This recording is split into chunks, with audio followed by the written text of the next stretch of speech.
Support for this podcast comes from Give Directly, a nonprofit that lets you send money directly to people living in extreme poverty. Due to the pandemic, global poverty rates are rising for the first time in 2 decades. In response, Give Directly has delivered contactless cash payments to over 500,000 people in 7 countries in Africa. These countries are currently facing their highest COVID infection rates yet, and only 1.5% of Africa has been fully vaccinated. Giving cash lets individuals invest in what they need the most right now. Visit givedirectly.org/COVID and your first gift will be matched up to $200.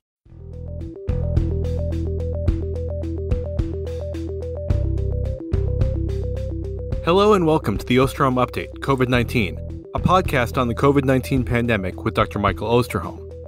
Dr. Osterholm is an internationally recognized medical detective and director of the Center for Infectious Disease Research and Policy, or CIDRAP, at the University of Minnesota.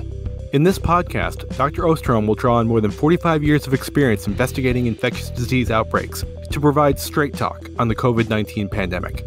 I'm Chris Dall, reporter for CIDRAP News, and I'm your host for these conversations.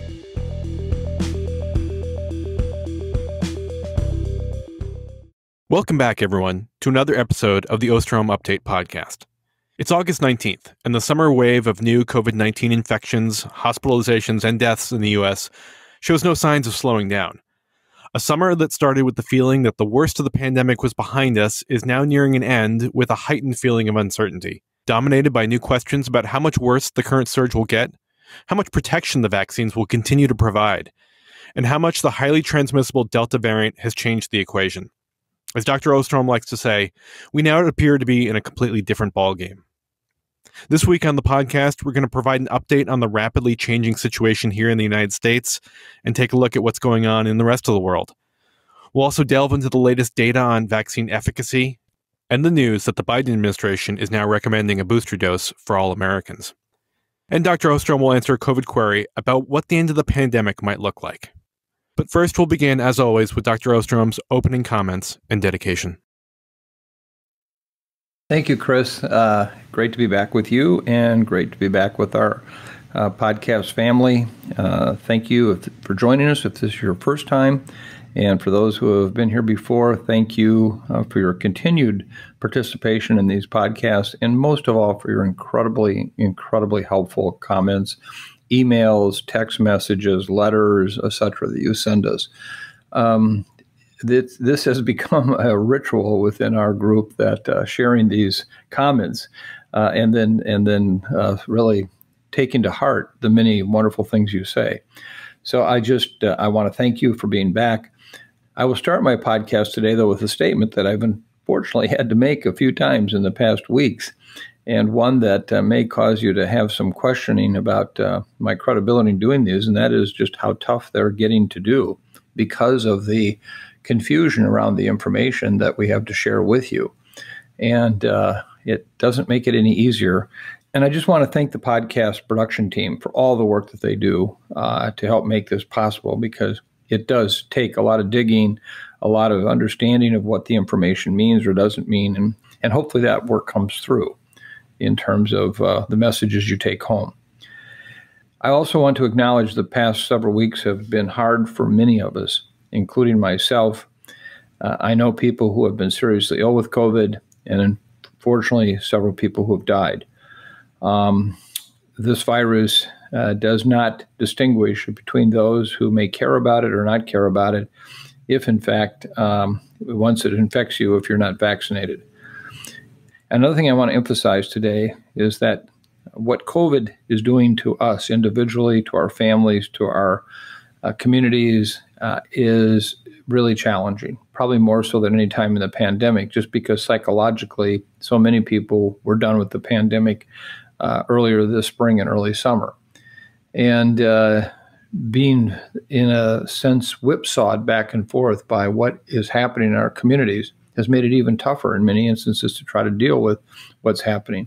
So I just want to acknowledge for you, again, as I did last week, if you're feeling confused, you're feeling sad, you're feeling depressed, you're unsure of yourself, don't think you're alone. You're not. Many of us are in the very same boat, including myself. So I just want you to understand you're with friends. And later in the podcast, that will become more meaningfully to you, and I share some additional information with you.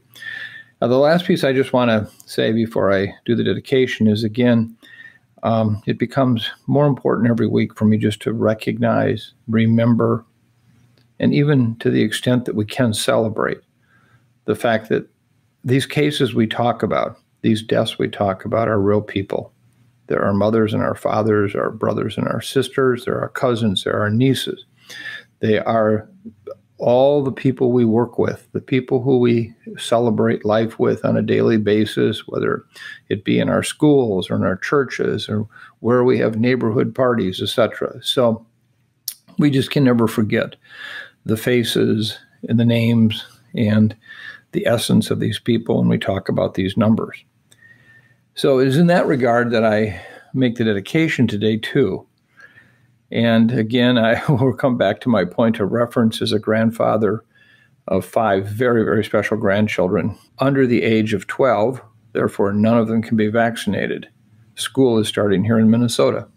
It has already started in many parts of the country. It is an incredible challenge.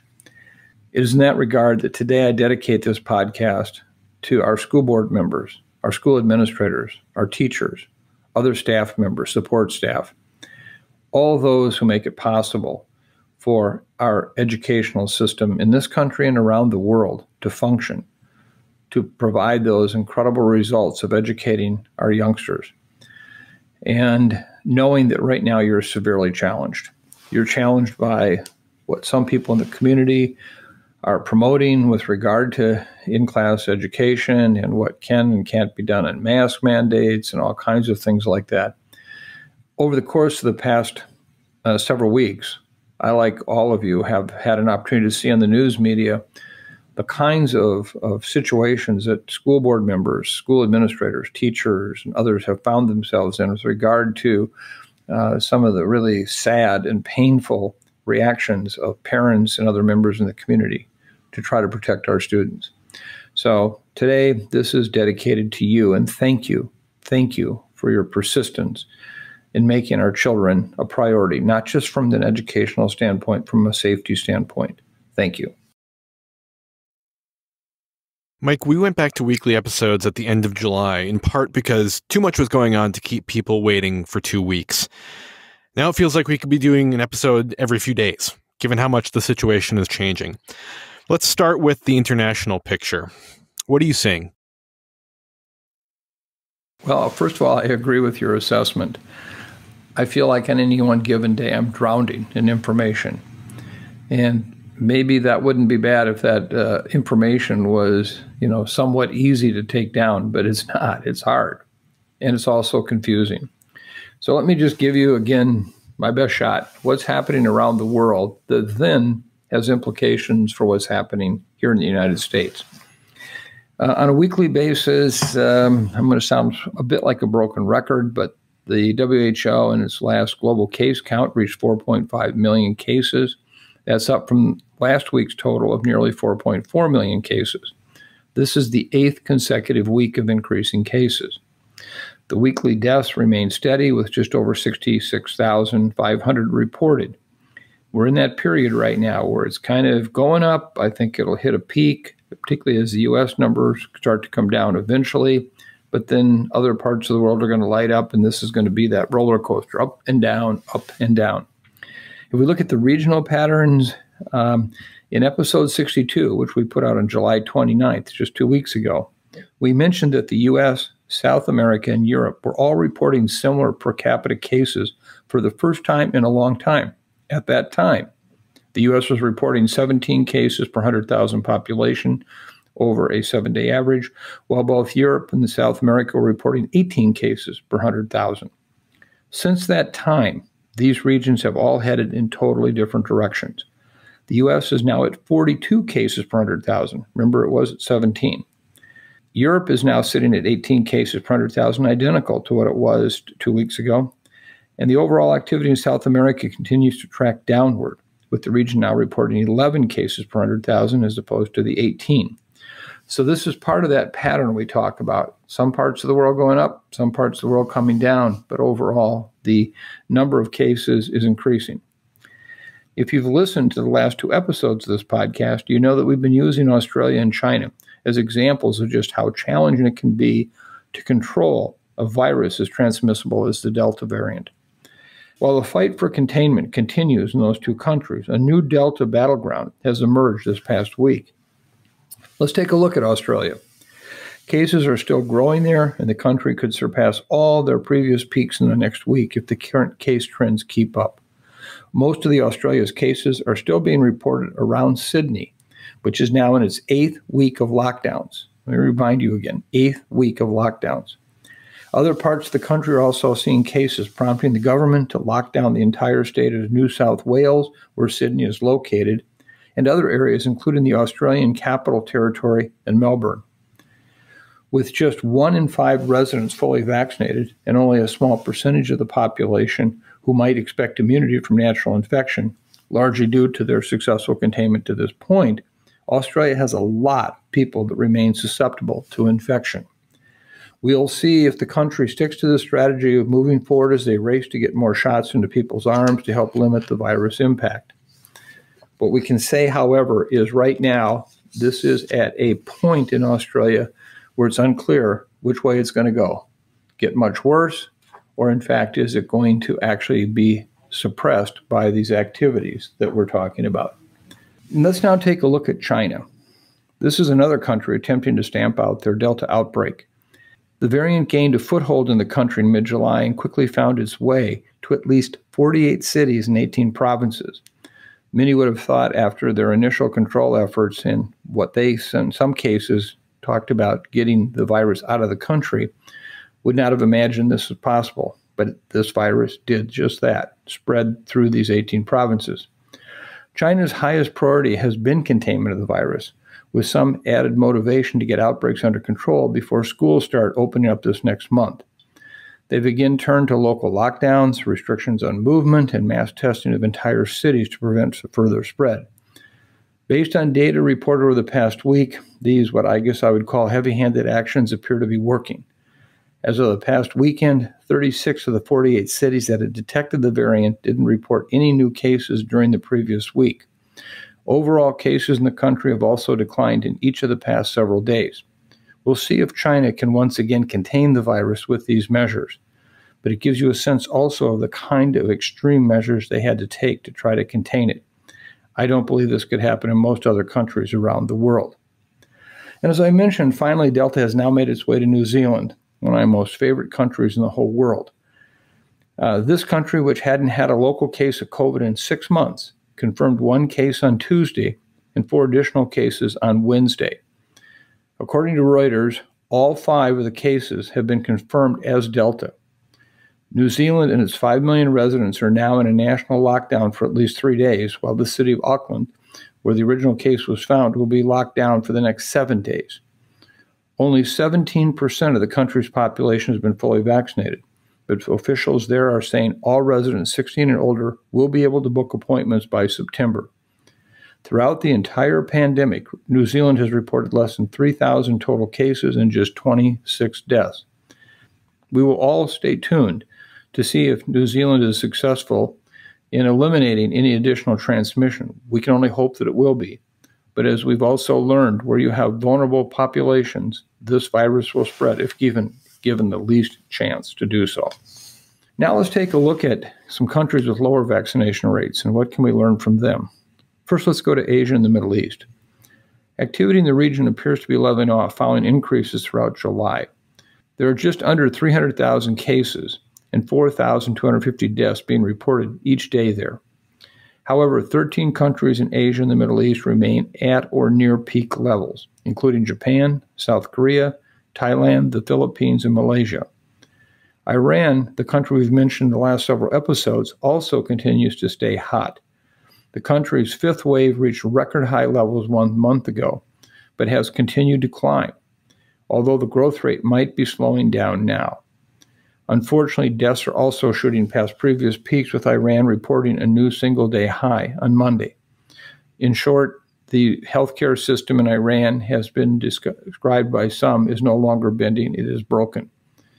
This is an example of a country where early on after the second wave, people assumed that they had hit quote-unquote herd immunity. And yet look where we're at, 3 surges later with the highest number of cases. Not that, in fact, people are getting reinfected necessarily.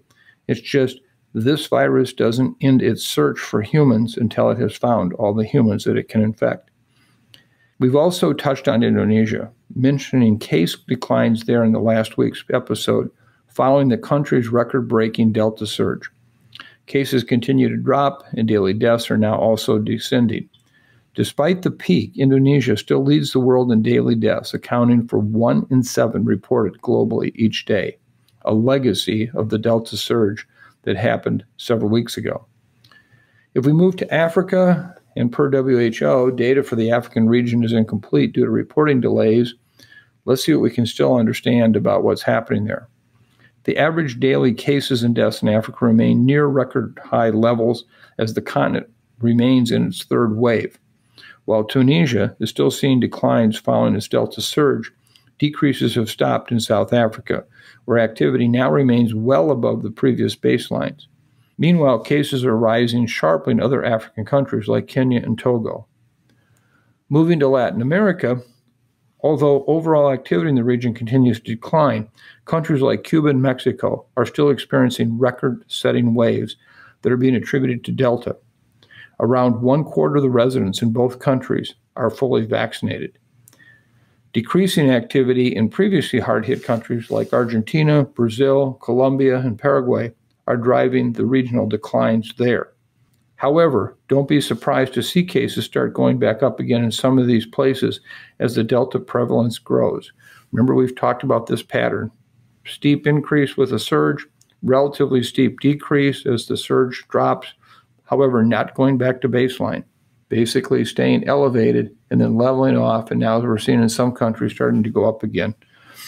This is a pattern that we have to follow carefully as it has real implications for what we might expect to see here in the United States.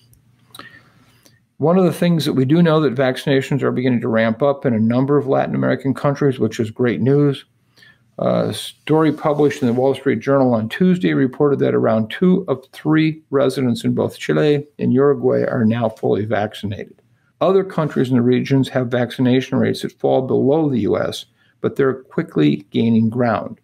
For example, Mexico is currently vaccinated at a rate 2 times faster than the United States. Argentina, Colombia, and Peru are administering vaccines at 3 times that speed. And last week, Panama administered doses at a rate 6 times faster than we're doing here in the U.S. It's obvious that more vaccines that get into people's arms, all the better, as this will surely blunt future surges. That's especially true in this region, which is home to just 8% of the world's population, but now accounts for 1 out of every 3 COVID deaths worldwide. Now let's talk a little bit about countries with higher vaccination rates. These are the countries that we look to in particular for lessons learned for the United States. Let's go back to the United Kingdom. More than 6 in 10 UK residents are now fully vaccinated, including 77% of adults, far exceeding our vaccination levels. We mentioned last week that the case declines in the UK had stopped after falling from the Delta peak for several weeks ago. At one point, those case numbers were close to 47,000 new cases per day. Last week, they reported an average of 28,000 cases a day, but up from 26,000 several days before. Now today, the UK is reporting 29,600 cases a day, and hospitalizations are again on the rise. 6,300 residents are currently admitted to the hospital for COVID. As of Tuesday, the UK's average daily death toll from COVID was at 93, still about tenfold below that it was during the peak. What are the lessons, again, learned from the UK? With a Delta variant surge, case numbers go up quickly and dramatically. They begin to drop quickly, but they don't ever go back to baseline. At one point, just before the Delta surge in the UK, case numbers were running at between 1 and 2,000 per day. Now they're at 29,600, far below that peak, but nonetheless still present. The key message, though, that comes through time and time again, the vaccines have fundamentally changed the number of deaths. We've seen a tenfold reduction in deaths, even with these large numbers of cases, which we attribute largely to the vaccine. Now let's talk about Israel. And we'll be coming back to Israel as we talk more about vaccines later on. All eyes are on Israel, which is now being described as an experiment in real time. 6 in 10 residents are fully vaccinated, including 78% of individuals aged 12 and up. Despite the high vaccination rates, cases in Israel keep climbing, with the 7-day average about to surpass last fall's peak and closing in on their record high winter peak. Today, for example, 926 individuals are hospitalized. That's up from 662 last week. 559 are considered seriously ill. That's up from 388 last week.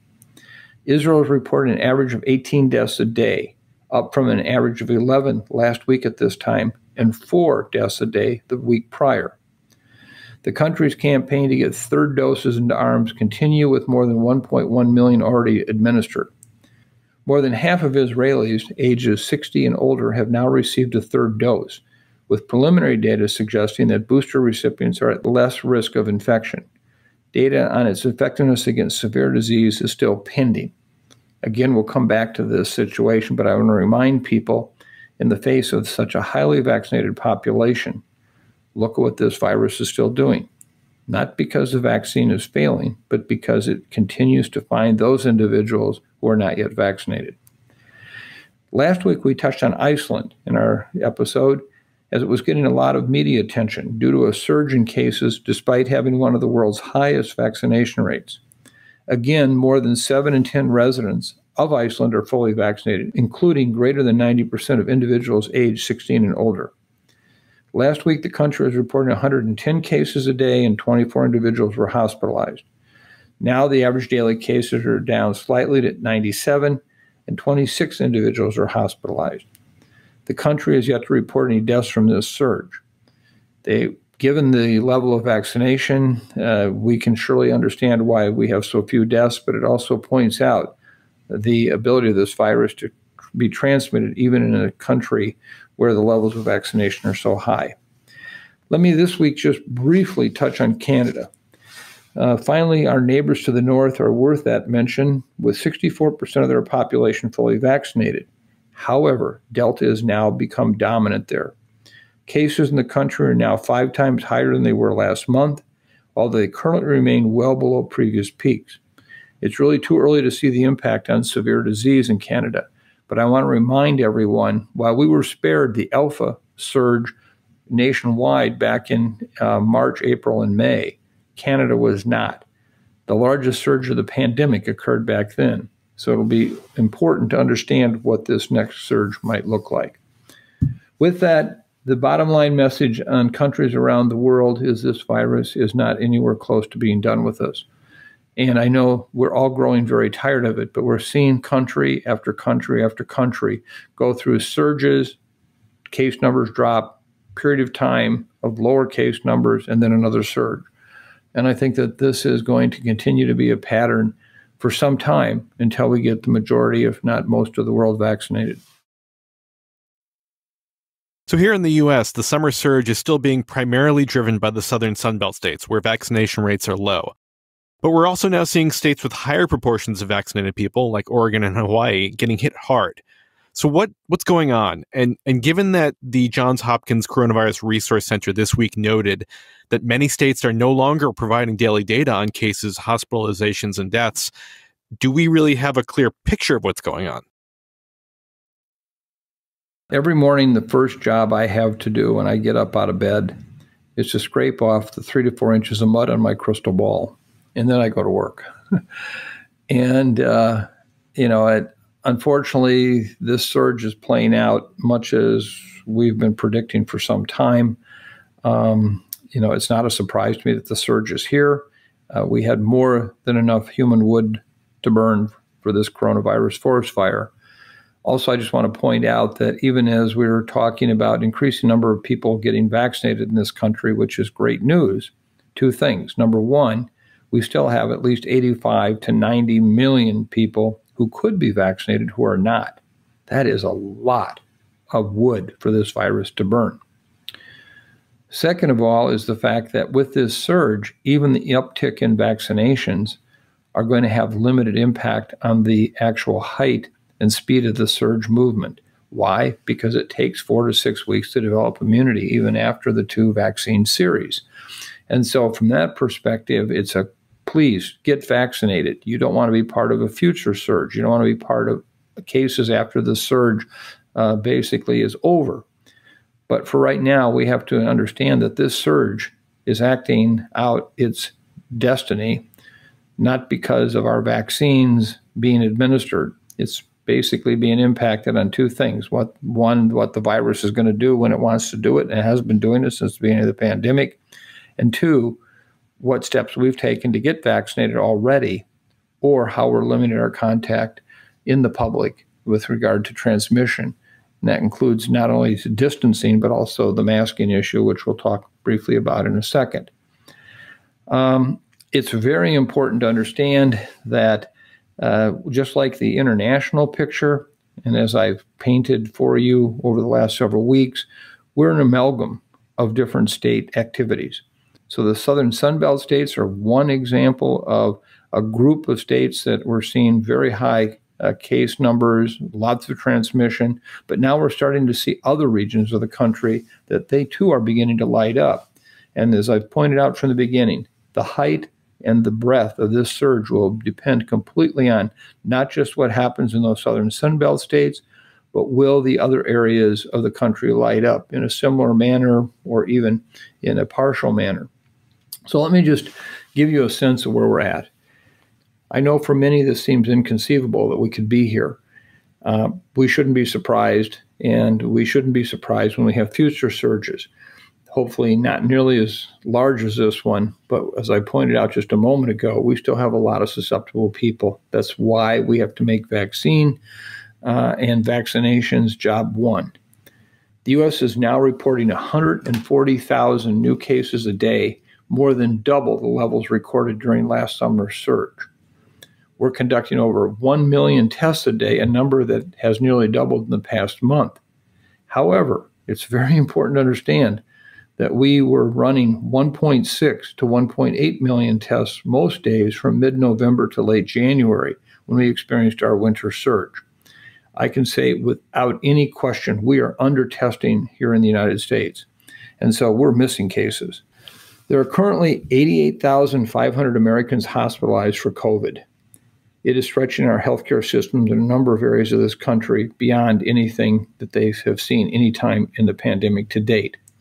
This 88,500 number is up from last week's total of 74,000. The number of current hospitalizations has increased by 64,200 over the past month. Let me just repeat that. This number has increased by 64,200 over the past month. If the pace continues over the next month, we'll blow well past our peak high of 135,000 hospitalizations during the winter surge. The impact that these cases are having on the U.S. healthcare system, particularly in certain regions, but even around the country, cannot be overstated. It is surely a challenge, as we're seeing in the Southern Sunbelt states, but as you may have seen, the National Guard's been called in Oregon to help provide support care for patients there. And part of the situation is it's not about just hospital beds. We don't have enough staff to go around. The number of nurses right now that are needed in this country to provide this kind of care are far, far below the levels that we should have. And even in a place like the Minneapolis-St. Paul metropolitan area, because of the concurrence of COVID, which is still relatively lower here in terms of incidence compared to the Southern Sunbelt states, but because of that COVID and because of respiratory syncytial virus, RSV, in kids, we've been on divert for a number of our hospitals here, meaning that there are no beds available for these pediatric patients, and particularly in the intensive care units. I know at least several times this past week, the pediatric intensive care units in the Minneapolis-St. Paul area have been totally full. There are no patient beds available. That gives you a sense of what's happening in our area, which is not yet experiencing fully what we're seeing in other areas of the country. So it just has to be understood that we really have taken our healthcare systems to the very edge. They have bent and bent and bent. And as several healthcare administrators in the southern states have said, they are but now broken. If we look at the number of deaths, this is still good news relative to the past surge, but a challenging number that we have to follow closely. Nearly 700 Americans are now dying each day from COVID, up from 600 just last week. It's important to note, however, that the number of deaths is far below what we experienced during the peak in January when we were at about 3,300 deaths a day. So that, like we're seeing in the UK, vaccines have clearly played a major role in reducing the number of deaths relative to the number of cases and the number of hospitalizations. Unfortunately, we do expect the number of deaths to increase well past the 700 number. And while I don't think it'll ever hit the 3,300 cases a day we saw in early January, it still is going to be an increased number. However, today we reported 1,100 deaths for just this day. If we look at state trend data, the activity is still increasing in nearly every state, although there are some signals of peaks in states like Arkansas, Missouri, and Nevada. The U.S. has 42 cases per 100,000 population. This compares to the country of Georgia, which remains at number one with 133 cases per 100,000 population. However, some states would still rank near the top of that list if they were countries. Florida, at 115 cases per 100,000 today, would rank number two. Mississippi, at 114,000 cases per 100,000 population, would follow closely behind at number three. And Louisiana, which had been higher, but now at 108 cases per 100,000, would sit at number four. Think of that. Three of the top four countries or populations are actually in the United States of America, where vaccines are plentiful. Most of the country's activity is still centered in the southern Sunbelt states, but we're now seeing noteworthy rises in some western states and continued increases in the Midwest. Cases and hospitalizations in Oregon are at an all-time high. As I noted earlier, the National Guard's actually been called in to support the needed care for patients in the state of Oregon. In addition, a similar trend is now playing out in the Washington state area. You noted, Chris, in your introduction to this section about the report from the Johns Hopkins Coronavirus Resource Center. This is a very important report, and it addresses the growing inconsistencies when it comes to the reporting of COVID data by states.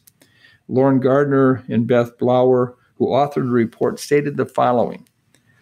When released our first blog on state reporting cadences in June, there were about 100,000 new cases in the United States. 21 states had stopped reporting COVID data on the weekends, and only 3 states were reporting less frequently. Cases have increased, however, ninefold to over 900,000 new cases last week, and the states continue to reduce their reporting cadences. As of today, 36 states do not update their dashboards with all data streams every day. 11 states report fewer than 5 days a week. 6 states report certain data only once a week. And Nebraska, as a state, has even shut down its state dashboard. What this is really telling us is the fact that we are seeing a major surge in activity, but we're not even really sure how big that surge is. If anything, we're having to rely on hospital-based data because there is a more constant number in the sense of people are typically do not elect to or not go to a hospital if they're severely ill. They go. But I think it's been really a challenge for us. And as they also noted in this report from the Johns Hopkins group, as has been the case throughout the pandemic, decision makers at all levels need more public data, not less, to properly assess the state of the outbreak, forecast future conditions, and plan response efforts accordingly. Obscuring the reality of this phase of COVID-19 is dangerous and could lead to deadly outcomes. I wish more attention was being paid to this, why states are cutting back. I understand the issues around support staff. They basically had broken down these systems that they had in place to collect cases during the height of the early surges of the pandemic and thinking that it was over with this summer. But we need this reinstituted as quickly as possible. In terms of what's happening in the U.S. right now in hotspots, according to the New York Times article from this past Tuesday, hospitals in the U.S. are starting to buckle. As I pointed out earlier, this is a huge challenge. 1 in 5 ICUs in the country are now at 95% capacity or greater. 7 states now have had hospitalizations that surpass levels recorded even during the prior winter or summer peaks. It's clear that patients are receiving less than optimal care. For example, the entire state of Alabama had no ICU beds left on this past Tuesday. At least 11 additional patients in the state needed ICU care, so makeshift beds are being added to hallways or emergency rooms. Mississippi recently requested a military hospital ship and nearly 1,000 federal medical personnel to help accommodate the staff shortages. Texas has asked for assistance from out-of-state healthcare workers to help alleviate the burdens on the healthcare system, and recently requested 5 mortuary trailers from the federal government as a precautionary measure in case they need to handle a surge in deaths. In Tennessee and Oregon, as I mentioned before, the National Guard has been deployed to help respond to rising hospitalizations and the bed shortages. And it's important to note, as I did before, adults aren't the only ones being impacted either. The pediatric situation continues to get worse, with nearly 300 kids now being admitted to the hospital each day for COVID, a record high. And based on the information we're obtaining from these pediatric hospitalizations, these are sicker kids than we've ever seen at any time through the pandemic. Many of these children are requiring ventilators, and even a number of them are being treated with ECMO. A total of more than 1,800 kids in the U.S. are now currently hospitalized for the disease. We're already seeing widespread transmission among kids that lead to disruption in states where classes have started. For example, in Florida's Hillsborough County, more than 8,400 students are either in quarantine or isolation. Over the past 2 weeks, the district has detected more than 1,600 total cases among students and staff. In Mississippi, around 20,000 students, 4.5% of the state's public health school population, are currently quarantined. Similar situations are playing out in other parts of rural Texas, metro Atlanta, and Tennessee. Remember, these are the areas where their schools opened up before they did in other parts of the country. In short, Delta has turned much of the U.S. into a house on fire, and unfortunately, we continue to fight it with a garden hose in terms of trying to stop its transmission in our communities. So let's turn now to the vaccines. We're getting data from around the world, most notably from Israel and the United Kingdom, but now from the CDC, on vaccine efficacy against the Delta variant and on waning immunity. Mike, I think a lot of people are confused right now about the vaccines. They're hearing about breakthrough infections, about waning immunity. What is the picture right now on the efficacy of these vaccines?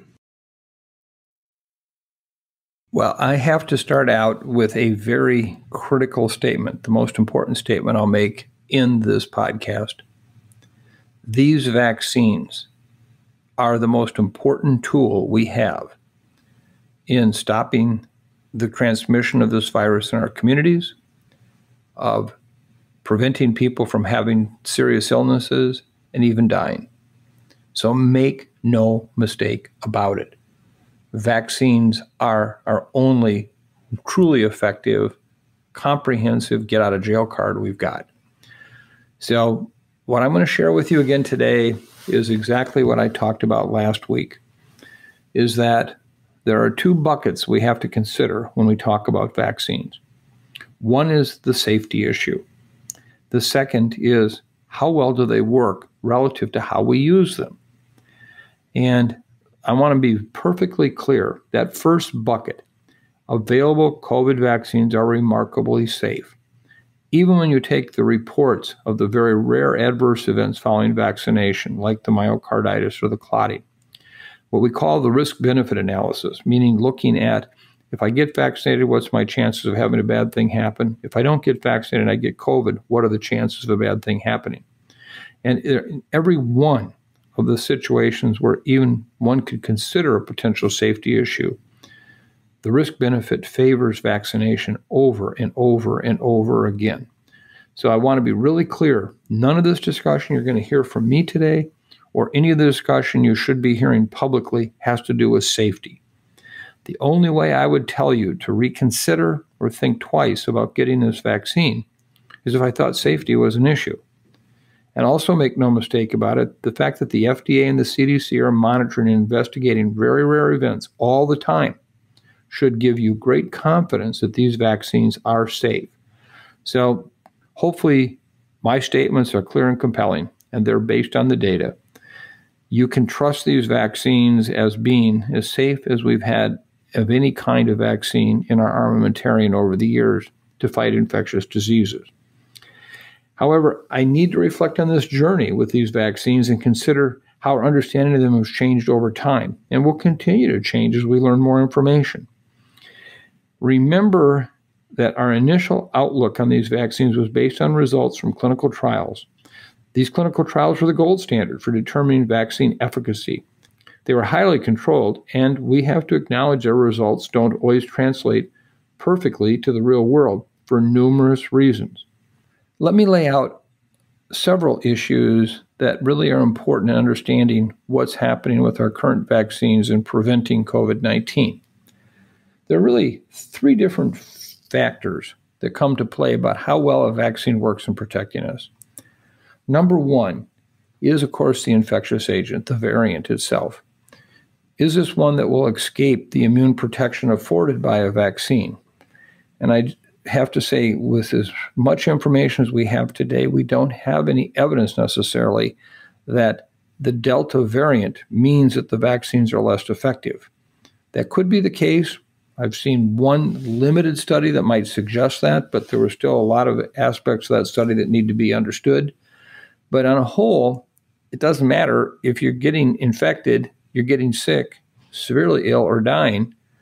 The question is, does in fact the vaccine protect you? So I'm going to put the variant aside other than to say that this is a highly, highly transmissible virus, and it's all the more reason why I'm going to get vaccinated. But we don't know yet that it's impacting how well vaccines work.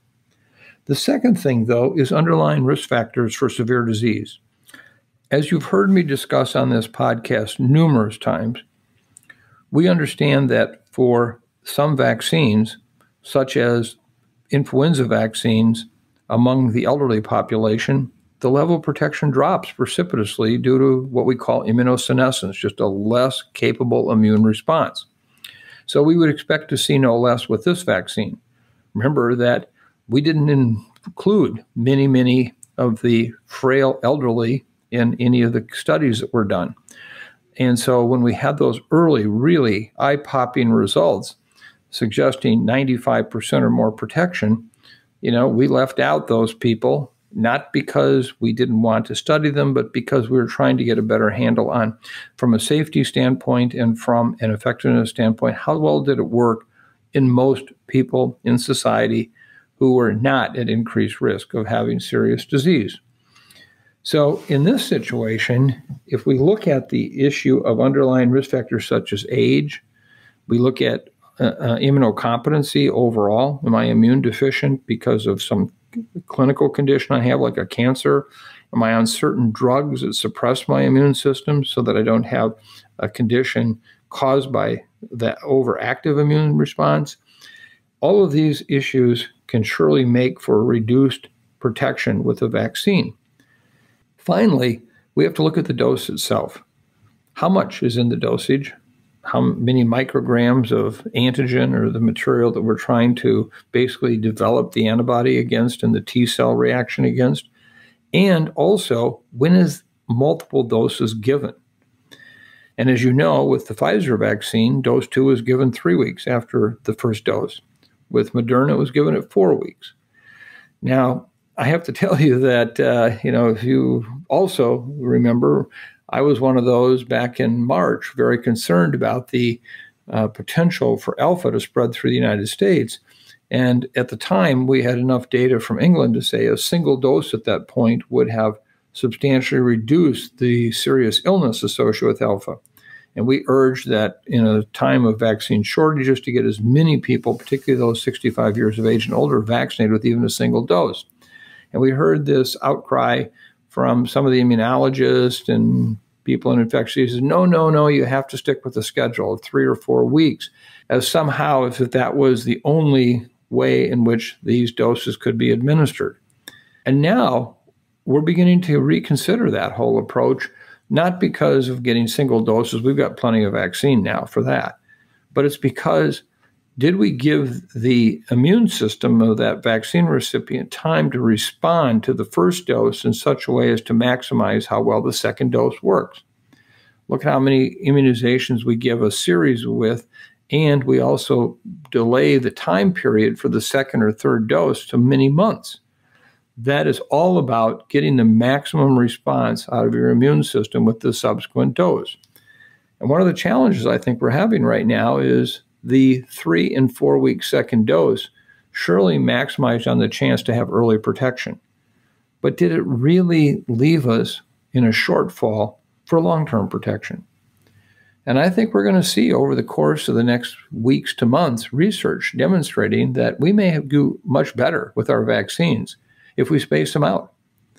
One of the areas we're learning about is in the UK and Canada, both countries that had vaccine shortages, so they did approach their programs with that one dose now and get the second dose 10 weeks later. And so when we talk about the dosing issue, even with these studies, we need to be clear and compelling how were the vaccines delivered, and therefore let's compare the data from that. So I'll talk more in a moment about specific vaccines and now, but know that underlying the challenges about understanding how well these vaccines work, it's all about how much dosage in the vaccine.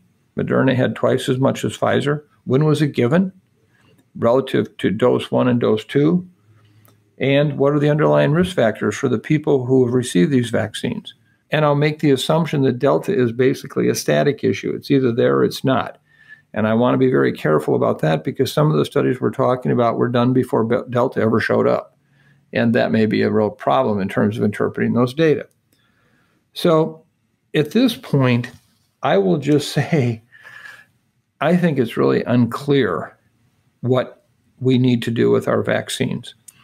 And what I mean by that is that, first of all, keep doing what we're doing. Don't stop that.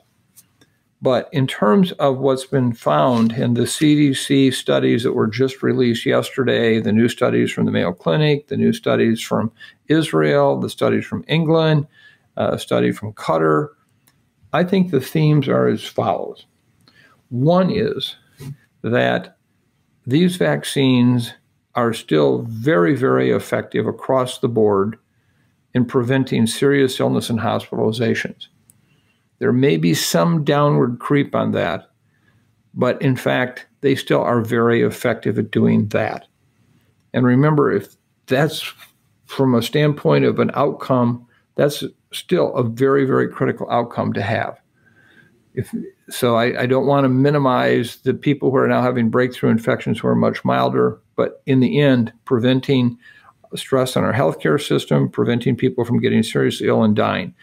And at this point, really, there's only one study that suggests that that may not be the case, where people are actually having more serious illness. And I think we're going to need to get more information on that before we move forward.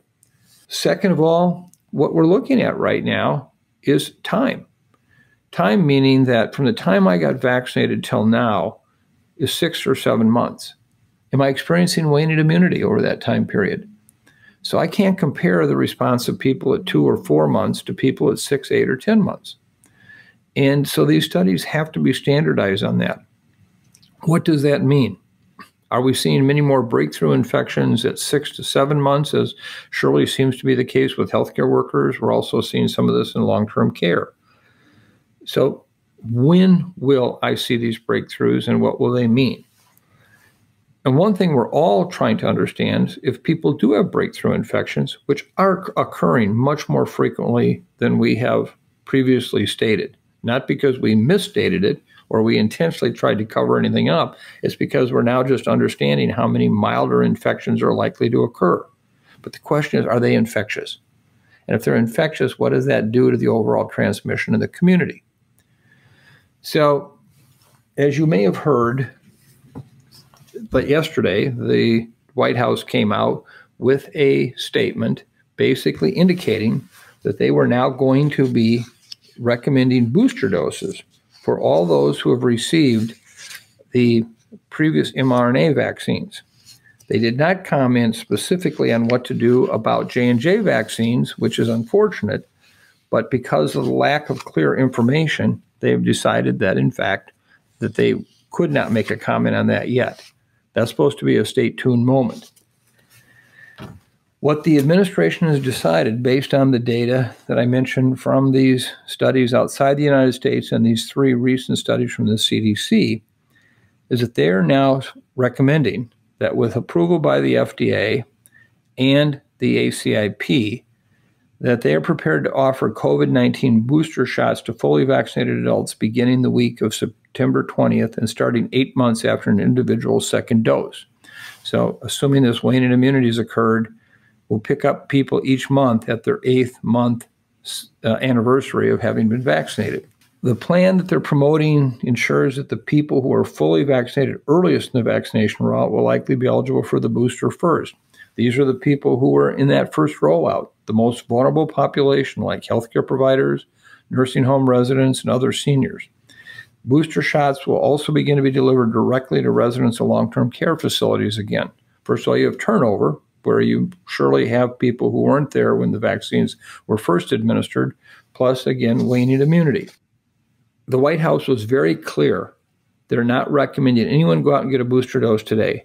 Instead, starting the week of September 20th, fully vaccinated adults could begin getting booster shots 8 months after their second shot of mRNA vaccine. How that will happen, how those people will be recalled, or how they will be able to document that these people are at 8 months, I don't know. That's going to be a challenge. But that's the approach. The J&J vaccine was not administered in the U.S. until March of 2021. Therefore, we expect more data in J&J in the next few weeks, and then before it hits that 8-month period, which will be later. So we'll have to wait and see on that. Our group has looked at this data carefully. I've talked to many of my colleagues about this in the course of the last 24 to 48 hours, and I think we all remain a bit confused. Do the data support that we need a booster dose to prevent serious illness, hospitalization, and deaths? Or is it to reduce the number of breakthrough infections of a much milder illness? There's no question that there's an increasing number of milder cases in vaccinees. And does that warrant a booster dose? That's the question we're going to be trying to better answer over the course of the next several weeks. Meanwhile, this recommendation is now going into place. I think it's fair to say that a number of my colleagues do not agree with the need now for a booster. So where does that leave the public? I'm sorry. I wish we were doing a better job for you. I think at this point, I have every reason to believe that the administration, much like the governments of Israel, some of the other European countries which are recommending boosters, only want to protect the public. I don't see any political implications here. I don't see any, financial issues. All I see are really dedicated people trying to do their best to protect the public. Others disagree on the nature of the science and say it's not necessary yet. And so please understand, as you see this go back and forth and you see confusion in the ranks, do not confuse us with the need to get vaccinated.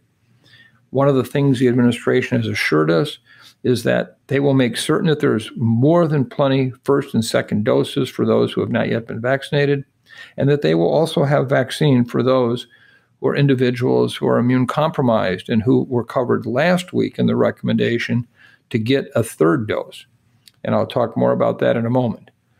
But at this point, I'll ask you to stay tuned. We'll do our best job of working through the data in terms of what your risk is or not. There's nothing to panic about right now. There's no emergency situation. That's why, in fact, you'll see that when they made a recommendation to start this in late September, it wasn't done because of the fact that they sensed it was an emergency, but they couldn't get it together by then. There wasn't a sense of emergency. So at this point, I'm sorry. I'm sorry we don't have more clear information for you. We need to be. It's a really difficult time to be making major public health recommendations on such incomplete information. At the same time, those who are making it would argue you don't want to wait until the problem is right on top of you. before you make it, because it would take a while for that program to be put into place. And that means then we would have people who would surely go off the protection cliff, and they very well could be at a much higher vulnerability for serious illness, hospitalizations, or deaths. So stay tuned. Bottom line message is vaccines are safe. Please help us get people vaccinated. Number two, this is corrected science. Remember what I talked about over the past podcast? We're trying to figure out, as new scientific information becomes available, how the best way to use these vaccines. That's what's happening right now. It's not a question, can they make an impact on the public health crisis called COVID? I've already pointed out in this podcast on multiple occasions, the number of deaths have been dramatically reduced in those countries where, in fact, we see high rates of vaccination. But let me just close on one last piece. Another thing that came up was the global equity. And I think that a quote from Dr. Mike Ryan, who heads up the emergency response team at the World Health Organization, an internationally respected infectious disease public health expert, said today after the initial announcement by the U.S., and I quote, "Giving COVID booster shots in wealthy countries is the equivalent of giving extra life jackets to people who already have life jackets, while leaving people who have no life jackets to drown." Wow. Pretty straightforward, huh? Well, some would disagree with him on that, saying that, in fact, this is important, or these people who are needing these booster doses would themselves be at increased risk of having serious illness down the road and dying. Remember, here we are in the United States of America, where we have, some of the highest rates of transmission in the world. This is going to continue to play out. The administration made it very clear they'll continue to expand efforts to increase the supply of vaccines to other countries, building on the over 600 million doses they've already committed to donate globally, that this will not slow that down. I think we have to wait and see. This is a huge challenge, ethically, morally, and just practically. We know that to control this pandemic, we have to control it worldwide. We know that the real risk of variant development is not just in the United States, it's anywhere where we see transmission of this virus.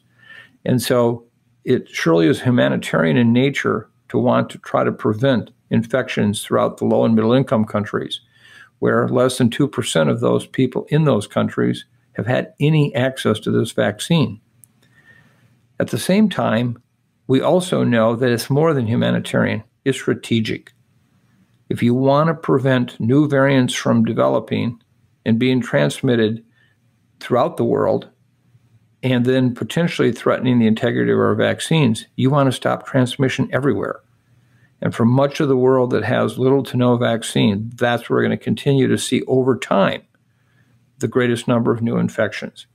So there is a real tension here between how do you take care of those people who are in your country to maximize the prevention of them experiencing an infection or even a serious illness or a death, and how do you then allocate getting those vaccine doses to the rest of the world that have seen none? I wish I had a Solomon-like answer for you. I don't.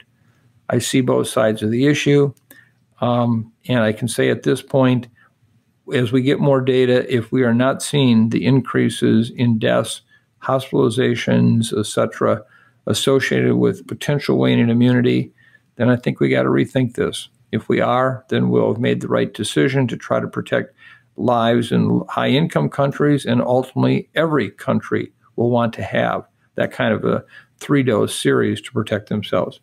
Finally, for those of you who are J&J recipients, I'm sorry. I'm so sorry. I think it's really unfortunate we don't have more data in this country to support whether or not you need a booster dose. And I think at this point, it's likely you will. It's just a challenge at getting the information so that it can be done based on some science as opposed to just somebody like me saying, I think so. So stay tuned. There's more to come. Nothing urgently needed out of anyone right now. And I think that's the important message.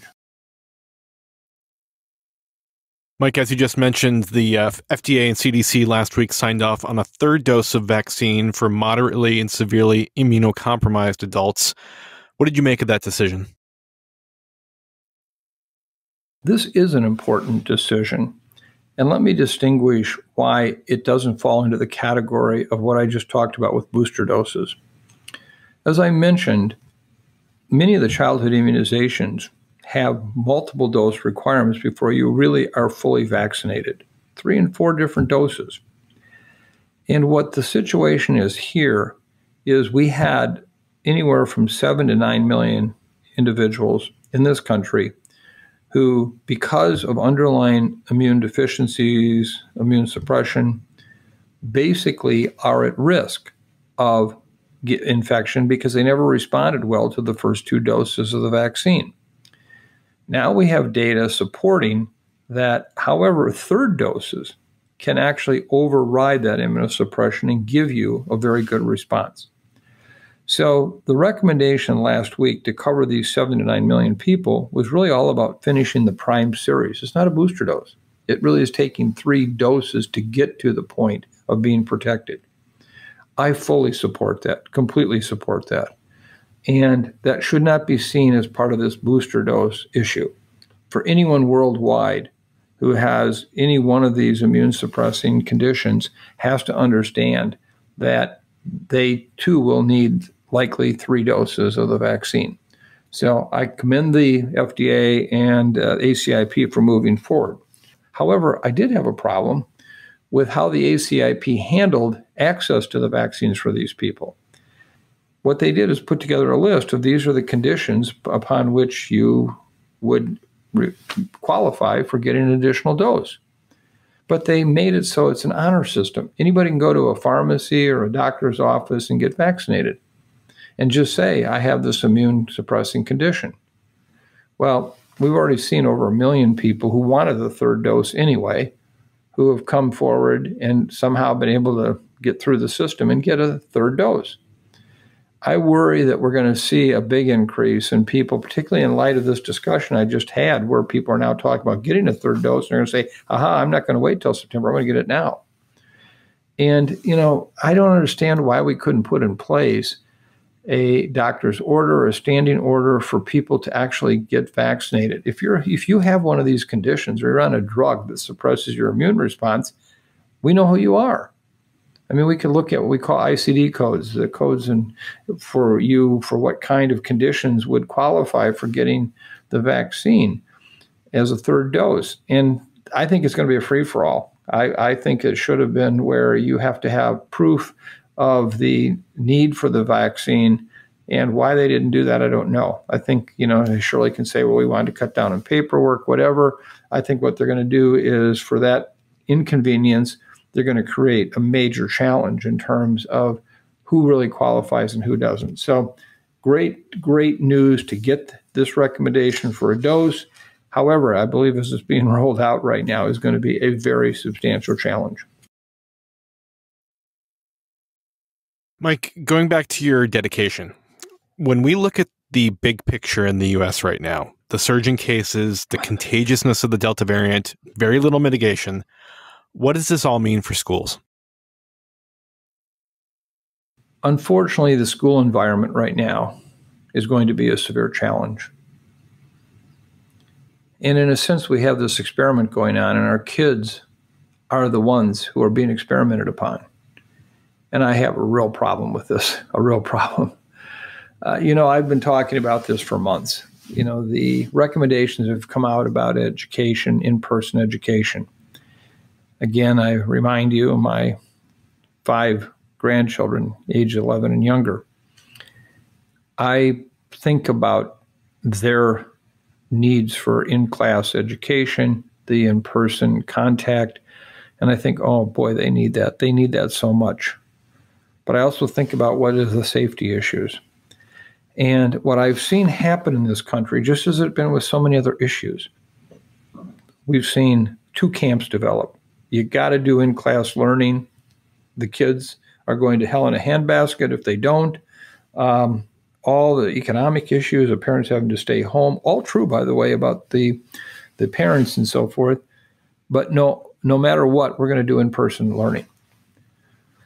And then there are those who said, not on my watch. My kids are, at risk. I don't want this to happen. Or if it's going to happen, they have these kind of conditions upon how they will be protected in the schools, masking, all this kind of thing. Meanwhile, in this great debate, the in-class education people, in a sense, won. And what I mean by that is they basically came up with recommendations which the CDC have put forward, which I think absolutely are not based on science. They're based on a type of analysis of what happened in our schools in those first 9 months of the pandemic, when we had no major issues with variants like Alpha and Delta, and came up with the conclusion that, we could have kids 3 feet apart and they're just fine. They could put anything on their face, a hanky on their face, and it's fine. Well, we know today that's not true. We know kids can transmit this virus readily. Kids can get infected with this virus readily. And while as a percentage of those who get infected, it's a lower percentage of people experiencing severe illness, we have seen across the country. I've just shared with you the challenges we're seeing with pediatric cases. It's at an all-time high throughout the entire pandemic, the number of kids hospitalized right now in serious condition. I already shared with you the data on the number of kids that are quarantined or isolated right now because of infection in these early weeks of school in the southern states. To think that you can stop a virus like this now, being 3 feet apart from somebody, is beyond pixie dust wishful thinking. And this is coming from a guy that wants my kids in school. I want my grandkids to be able to experience that, but we have to be real about the risk. And to deny that right now, I think, is a real challenge. Many of the schools have done very little to change the ventilation in the schools. Fortunately, we are seeing more teachers, support staff, and others vaccinated. But we also have large segments of our communities that parents aren't getting vaccinated. So they're going to be sources of transmission to their kids or their kids back to them either way. But then once it happens, it gets into the school. Once it's in the school, it's like lighting one match in a very, very small pile of wood that ultimately becomes the forest fire. I think this surge is a real challenge. I think sending kids to school is just an invitation for this virus to transmit readily by, through, and with them. And at this point, my recommendations continue to be, you can't put kids in a room where you have them 3 feet apart. And respiratory protection, I'm so frustrated. We talk about masking. We never talk about the quality of the masking. You can put anything in front of your face. If you're masked now, you're fine. That's not true. We know that. You've heard me say this so many times in this podcast. You can't call me an anti-mask person. I am a very strong supporter of masking, but effective masking. And if you want more information on that, go back to the previous 2 podcasts. I went into detail on those where you can get the kind of best quality protective kinds of masks, the KN95s, et cetera, that fit kids, et cetera. So I think that school is going to be a real challenge. And I worry that there's not an objective view on this. And as long as CDC has a recommendation in their book saying you can be 3 feet apart, that to me just reeks of anti-science. And that's wrong. And I know it sounds really strident for some of you to hear me talk about this. I am, as you know, a very strong supporter of CDC. This is just wrong. And, I learned a long time ago as a kid, right is right if nobody's right, and wrong is wrong if everybody's wrong. And this is wrong. So we need to understand that we are going to have real challenges. We need to do much more in our schools before we can put kids back in there safely, including ventilation. We need extensive testing programs. We need better respiratory protection. This is really critical, and we don't have it. Now to our COVID queries segment. This is where we try to answer questions about the decisions that you, our listeners, are trying to make, the situations you're trying to navigate, and the risks you're assessing on a daily basis in this post-vaccination COVID world. This week's question is a broader, more philosophical question, and it comes from Yvonne, who writes, I listened to your weekly podcast, and you've often said that the pandemic will end. Could you describe the scenarios you see as how this will end? I see so many news articles and interviews that say COVID will be with us forever, which includes lots of different descriptions of what that means. What are your thoughts on how this will all end? And Mike, I think that's the question that everyone has right now. Well, I am confident this pandemic will eventually end. Remember, first of all, a pandemic is a worldwide epidemic. So it won't end in one or two countries. It's going to have to end everywhere in the world. Now, end doesn't mean that the virus disappears. It means that it comes into some kind of steady state relationship with us, meaning that over time, either you were vaccinated and protected, or you've had infection and developed some protection from that, hopefully long-term protection. But the point being is that we will have this ongoing tug of war with this virus forever.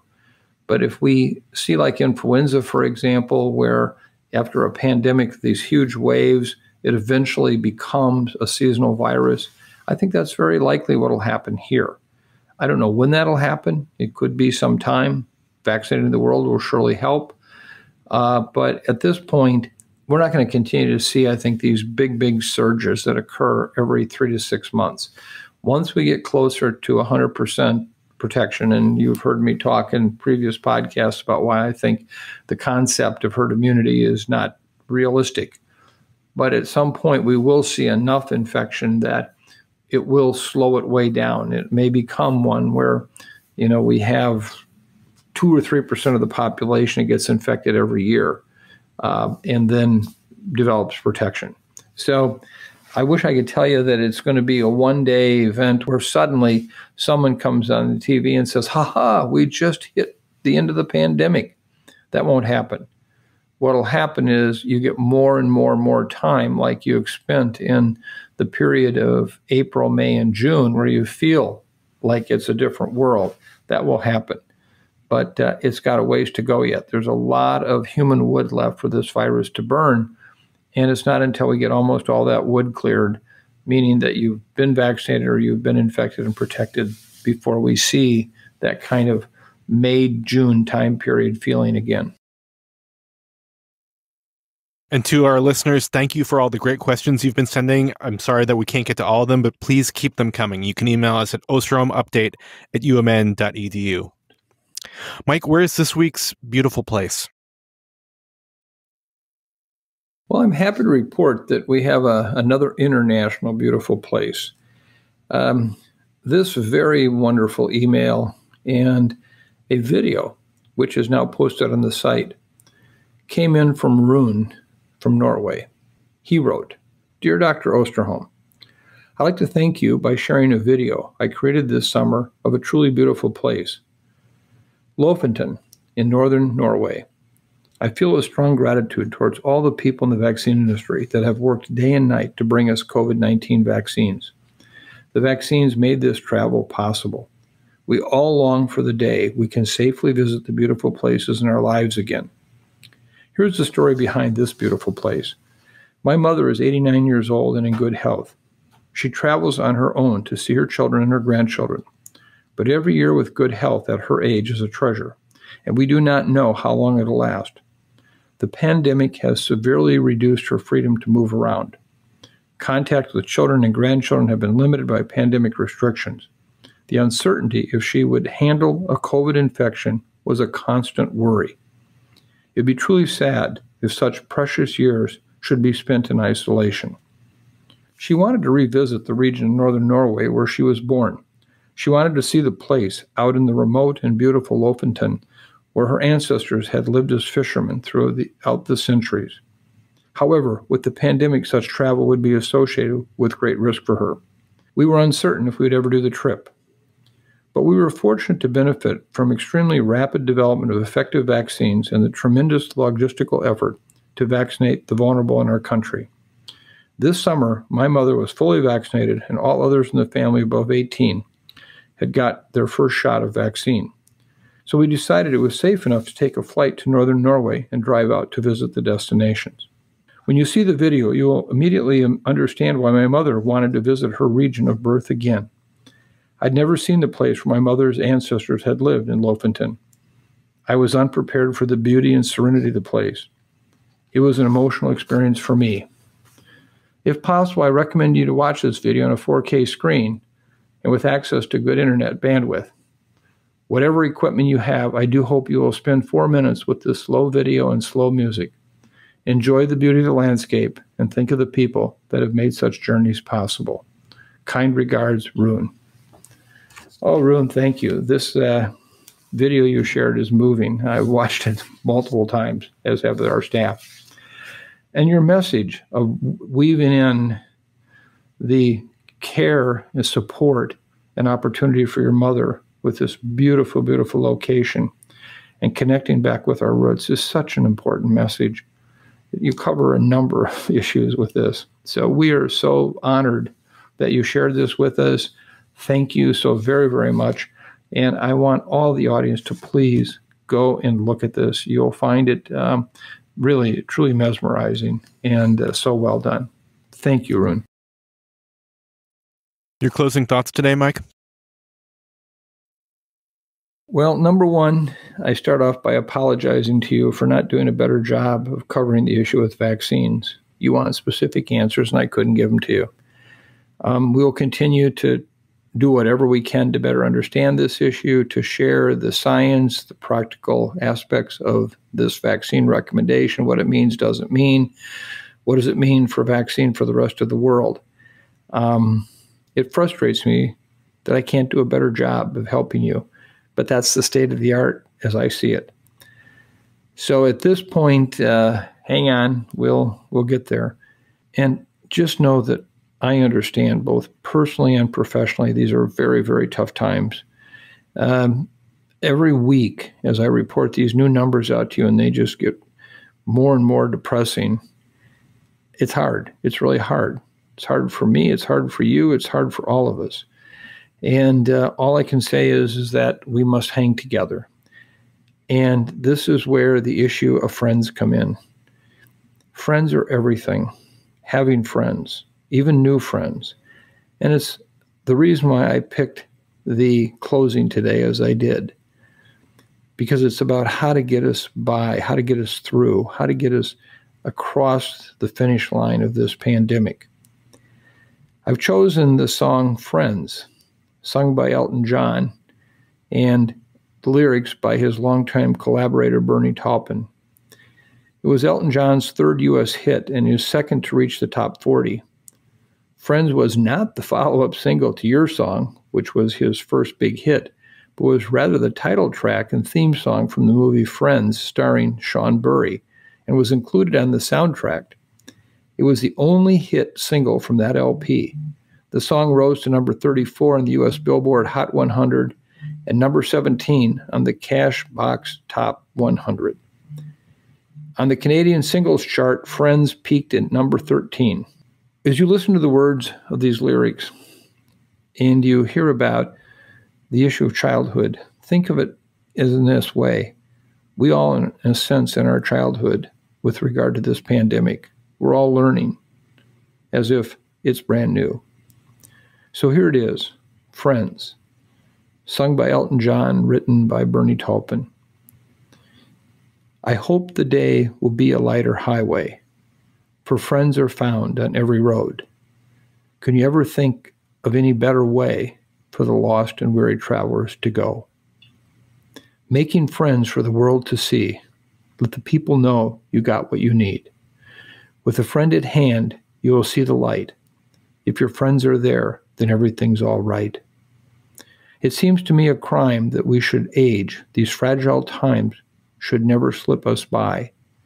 A time you never can or shall erase. As friends together, watch their childhood fly. Making friends for the world to see. Let the people know you got what you need. With a friend at hand, you will see the light. If your friends are there, then everything's all right. Making friends for the world to see.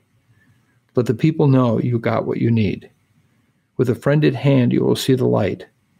If your friends are there, then everything's all right. We all need friends right now. We promise to be your friend as best as we can possibly do it. And thank you for your friendship. But go out and find new friends. Tough times. Friends can help us along that highway. They can help us erase the pain of this pandemic. I don't know what I would do without my friends. All of you, I don't know what we would do. So thank you. Thanks for another week. And again, please be kind. Be thoughtful.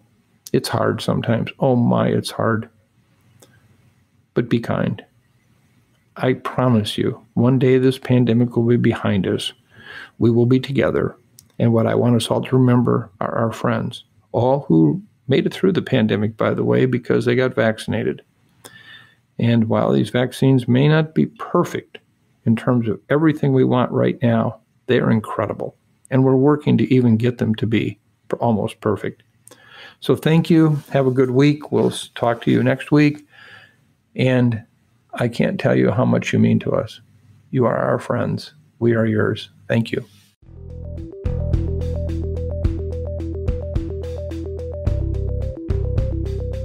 Thanks for listening to this week's episode of the Osterholm Update. If you're enjoying the podcast, please subscribe, rate, and review. And be sure to keep up with the latest COVID-19 news by visiting our website, cidrap.umn.edu. This podcast is supported in part by you, our listeners. If you would like to donate, please go to cidrap.umn.edu/donate-now. The Osterholm Update is produced by Maya Peters, Corey Anderson, and Angela Ulrich.